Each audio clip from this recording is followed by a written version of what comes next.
Hey guys, what is up? It's Dusty here, back with another crypto video. Today, we're gonna be talking about Ripple and XRP, and I definitely think you guys will find this pretty interesting.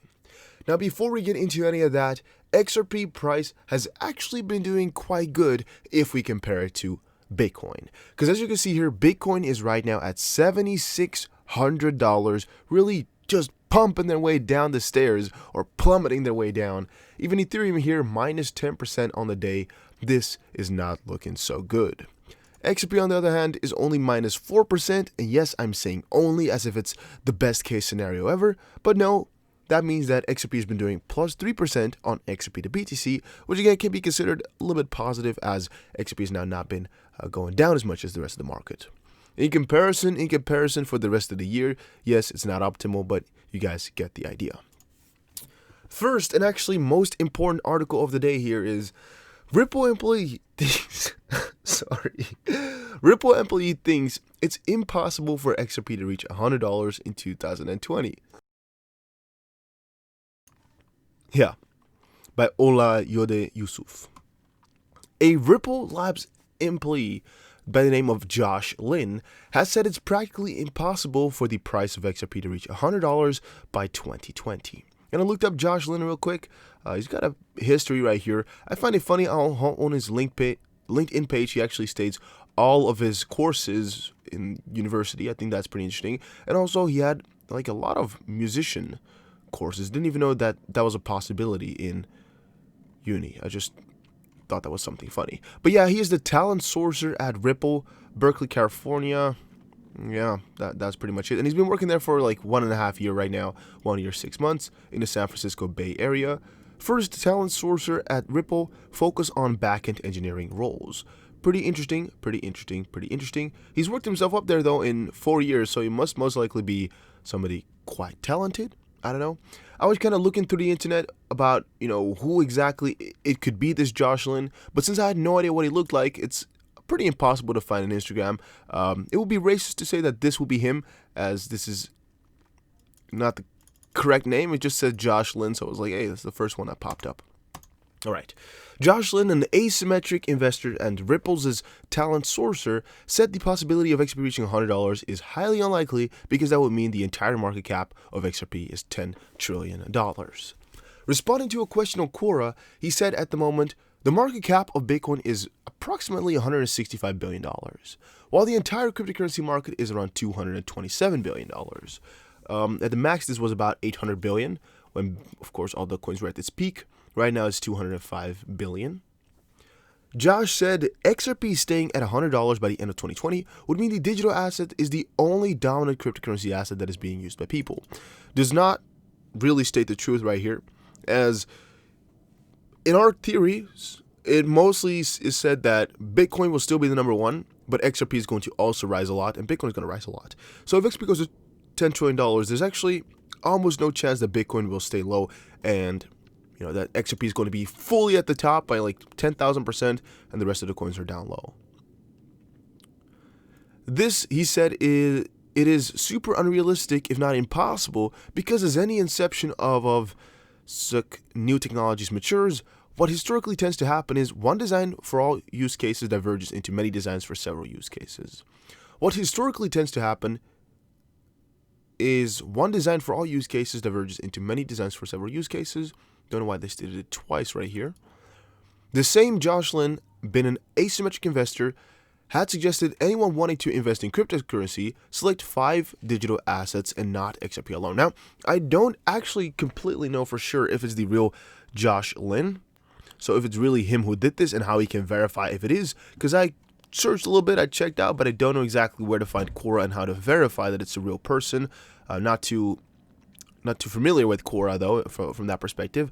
And also, I do think he speaks a little bit of the truth right here, because from an investor perspective and also from an employee's perspective, I think it's always smart to out your ways in a positive for everybody type of manner. So what he does here is say, hey, don't invest in just one crypto, invest in at least 5, or just diversify. And him being an investor, I definitely rate that as well. I definitely think that's a better thing to advise people, instead of saying, hey, buy only XRP, just because you always have to spread your risk. And being realistic with you guys, it's never a smart decision to just go for one crypto.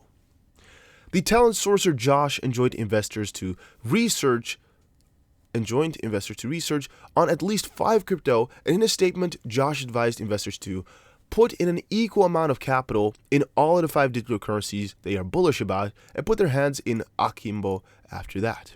He said, "So if you had a 10K to invest, I put 2K into 5 cryptos that you're bullish on. This way you create a basket and diversification to apply your bullish view on the entire sector as opposed to just one crypto." Now, not necessarily saying, hey, put all of it into 5 different ones, so like 2 split. I would not actually recommend that, just because you can have a preference over the other. And for example, I would not think it's smart to go put 2K in Bitcoin, 2K in XRP, and then 6K in some of these coins at the bottom right here, like 2K, just because I think you're gonna lose money in the end there. So I would definitely not state that is the best thing to do. Eternity here, what happened? Why are they down so much? I mean, the volume is still $30 million, but they're all the way down the bottom. Is it just a glitch that their market cap is now gone for a second, or what happened to them? Don't know at all. Very, very strange indeed. Very strange. But yeah, continuing on. With the guidelines well followed, Josh was sure any investor who did what was suggested would have a good return on investment. That is most likely true if you diversify generally, but not diversify necessarily in this way, because again, you can always make very bad choices with anything though. Although it is not that Josh is not a firm believer in XRP, the asymmetric investor remains fully optimistic that XRP would have a good ROI in the next 5 to 10 years or beyond, as is the case of many stocks today. I do believe XRP will explode, but that will take time. I think about a time frame of 5 to 10 plus years. So that's the most important article that I wanted to cover for today. I specifically wanted to cover that just because I thought it was interesting to see one of the employees' opinions on the situation. It's definitely pretty strange and definitely pretty interesting to see that an employee would actually state out something like this. Of course, realistic thinking, it's really strange for a coin to go to $100 in 2020, but I know, I just got really confused why an employee would actually ever reply on that. Now again, I cannot confirm if it's an employee or just a random guy acting like Josh Lin on Twitter here. If you guys know, make sure you let me know in the comment section. Oxford to fight tech. Skill gap in UK with Ripple partnership. Ripple's university blockchain research initiative, UBRI, and the Oxford Foundry are partnering to battle the increasing technology skill gap in the United Kingdom. Oxford Foundry says, with its new tech series, nothing less than 1,000 universities of Oxford students across divisions and colleges are going to benefit from the development. The tech section of the university says all these students are going to gain new skills in blockchain, AI, and machine learning across different industries. These students will also learn how to code Python and build smart contracts.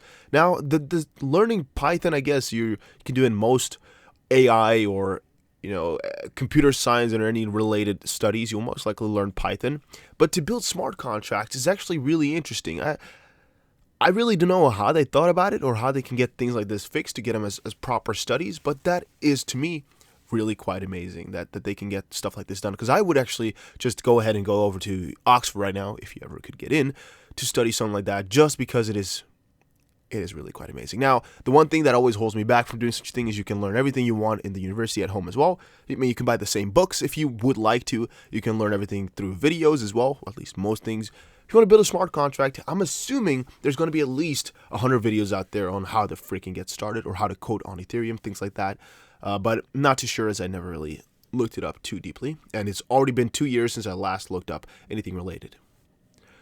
The Oxford Foundry is set to set up of said business school, a division of the University of Oxford. The division is being funded by philanthropist Mohammed Amersi and Reid Hoffman, who co-founded LinkedIn. So they're most likely, they got some money in the pocket already, and they're trying to fund this with their philanthropic moves. Really nice from them. Again, this is Josh Lin. Also know if it's an official profile or what. Don't know how to ever check that type of stuff. You guys can let me know because he has no picture. But hey, again, it's definitely quite interesting.